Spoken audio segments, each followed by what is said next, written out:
This course is intended for people who are learning Linux or need to have a little bit of a refresher on how networking in Linux works.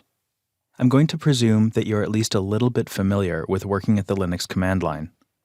If not, take a look at Learn the Linux Command Line, the basics.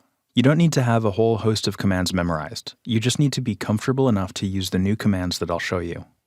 I also presume that you're somewhat familiar with IP networking, that you know the terms IP address, gateway, router, switch, Ethernet, and so on.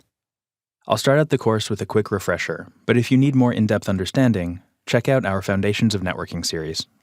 I also expect that you have access to a virtual environment with a few VMs, or an actual physical lab with a few computers set up running Linux, connected together with a switch, ideally on a private network so you don't disrupt anybody else.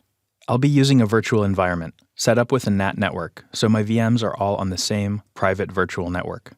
I'll be using CentOS for most of the course, and I'll be sure to call out differences with other popular distributions where I need to. If you want to set up an environment exactly like mine, take some time and set up a couple of VMs with a virtual network. There's a video coming up next that shows how to do this, but if you don't need it, you can skip it.